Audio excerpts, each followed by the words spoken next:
Good day. Face in a cloud time. I feel somewhat out there, somewhat vague. Would you believe someone was really offended by my using this little video toy?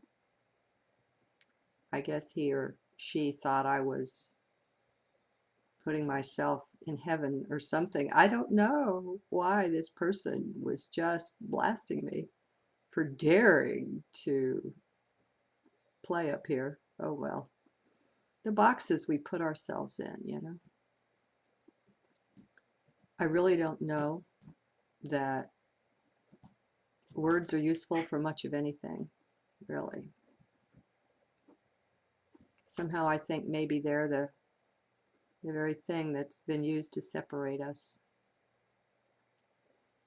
to separate everything out. You give it a name, you make it an object. Until you give it a name, it's just a part of the self.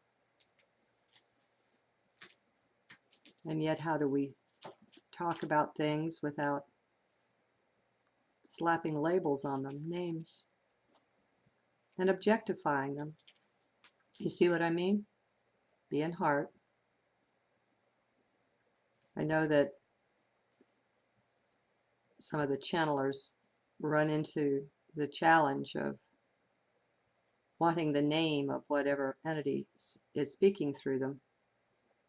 And often enough, they don't have names. Even face-to-face contactees like Alex Collier, Morene and Visayas are not the names of the beings he dealt with. They don't have names as we use them. They don't believe in the lie of separation. And it causes a whole different perspective on everything. Everything. So maybe the one big lie is separation. And maybe until we back up from that, until we heal it, it's a rent, it's a wound. Until that is repaired, there's no sense thinking about anything, trying to do anything, go anywhere. Figuratively, I mean, you know, you do what you need to do in your life. That's always assumed. But that's external. That's not really you. You see what I mean? That's not really you. And so people who listen in mind will apply what is said here to their 3D daily life, and it doesn't apply like that, because that's simply not who and what you are. And until you get out of the idea that you are that, how can I speak to you? Or how can you hear me? Anyway, it is what it is. I ran across something really interesting. I finished the second volume of Papaji's biography today. And there was someone, it was a couple he was really close to, Roman and Jasmine. And they really stepped off the edge, this couple. They really, you know, one could say woke up. We can't really put names on this. It isn't anything that's nameable. And naming things, again, is the whole separation thing. We make them into objects, which they're not, so that we can talk about them. And then everything that we say is pretty much worthless. But Raman and Papaji were close beyond close. And on the last pages of the biography, this is Raman's words. He said, "One morning, I was musing on something he had told me many years before." And then there's a quote. "There is no relationship with the master."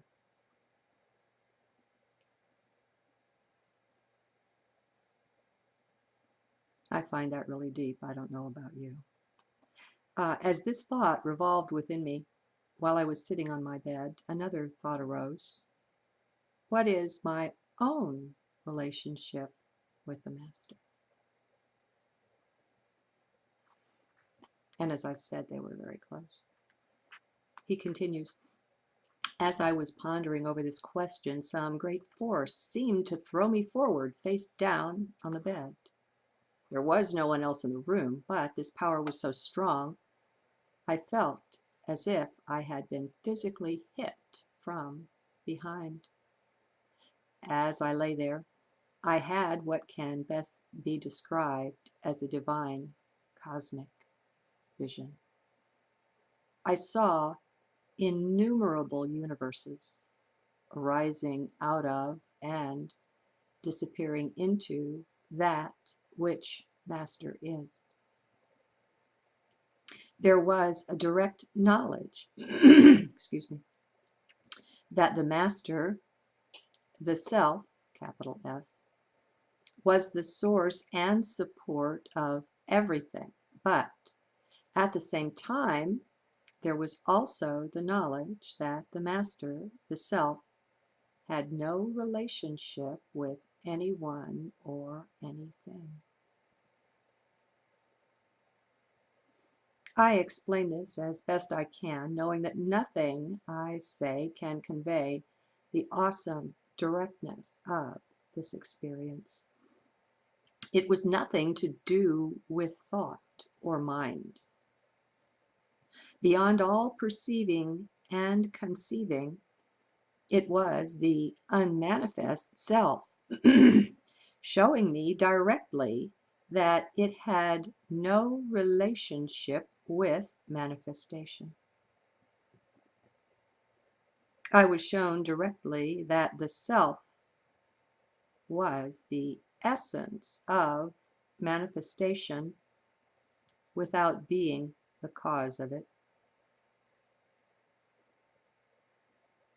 The experience left me with no questions and no thoughts.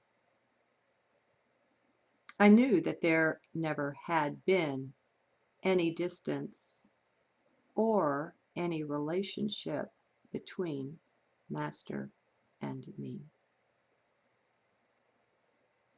I knew that duality and separation, essential components of all relationships, had never existed.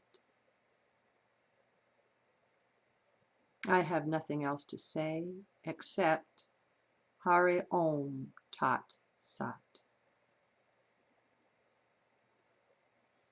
And Goodman says, Raman's concluding quote is untranslatable, except to say that each of the 4 words describes the Absolute. In this context, it is a declaration of identity. Self alone exists, and that I am. Do you get the sense of this? Do you get any of that? It's impossible to the mind, so you must be in heart to hear. And even there, it's out there.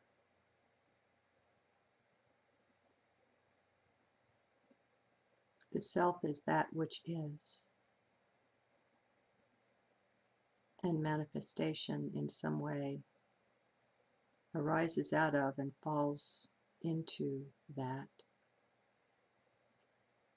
And yet, this manifestation isn't real. The separation isn't real. You can't have a relationship with something that isn't real. With something that isn't. And basically what we think we are isn't. That's why all of our thoughts must cease. They just feed the isn't-ness. They're nonsense. Sure, they were fine for a while. It was a wonderful ride.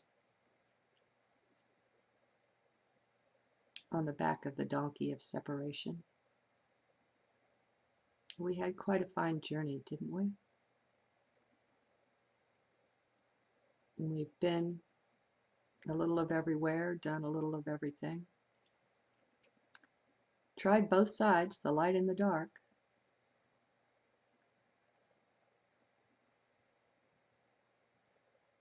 And we're finished now.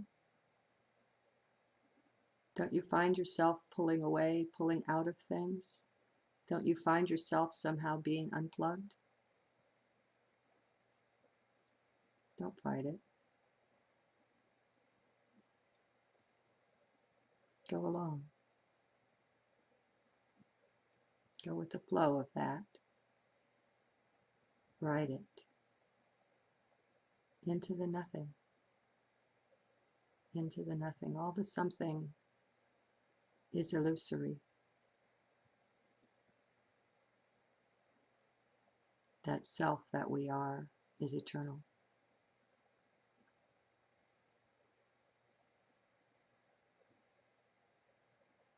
Words. Crazy things.